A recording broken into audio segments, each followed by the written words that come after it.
Thanks, Jonathan, and thanks, everybody. Wonderful to see you all, and very moving, both. Thanks for opening. Brisbane Residents United represents about 50 resident groups from all over Brisbane.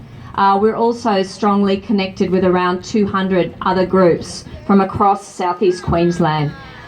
The number of resident groups around Queensland speaks volumes about the level of concern about planning and the impacts to people's lives.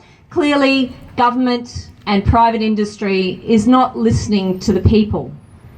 Everywhere we see development that's too dense, too high, ill-fitting, and poorly served for education, transport, and public spaces. We're not giving development that people can afford to live in. Increasingly with development, people don't even hear that it's happening before the builders arrive. So we want to make it very clear from Brisbane Residents United and West End Community Association, we're not anti-development as such.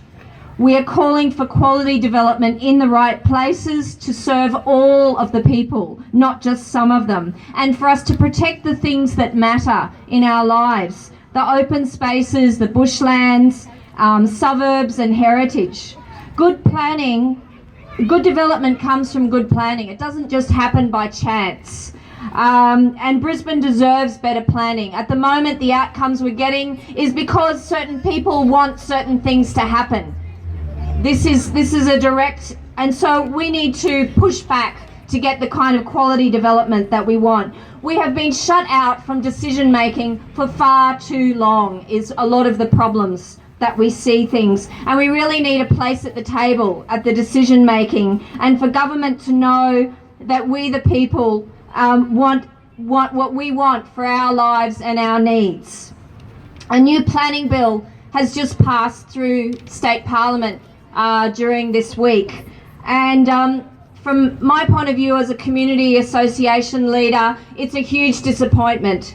Because there were so many things around community consultation and engagement, as well as transparency, that just were not addressed. When the Crime and Corruption Commission is criticising a planning bill about possibilities of corruption, the government should be standing up and listening, and instead very, very little changes were made to that.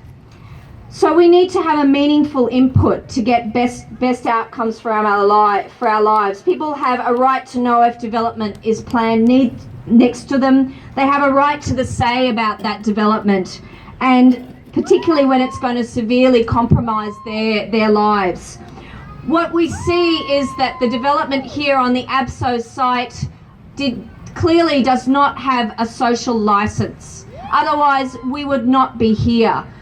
The developer was allowed by council to undermine the planning scheme and to put through a code accessible development. What that means is that the community was locked out of having any say about the development. We had no right to community consultation. We had no right to any kind of legal appeal.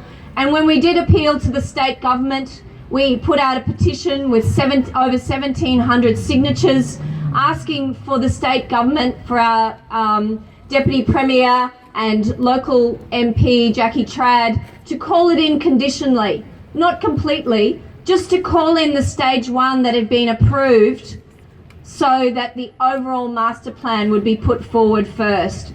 But that was rejected. She said that the stage 1 met the requirements. Of course the stage 1 met the requirements. The developer did not want to have any community pushback on that development. They were pushing as far as possible to get digging on that land so that the community would have little power and little say. And that is why we are meeting today. We are meeting today because we have not had the right to community consultation on that site. This is not just so I believe that the developer has not a social licence to be there, and that's clear, and any kind of planning needs to have a social licence. Anything around development is not just a social question, it's also an economic one. Underlying assumption that planning is just to serve endless market growth and that we need to have jobs, jobs, jobs,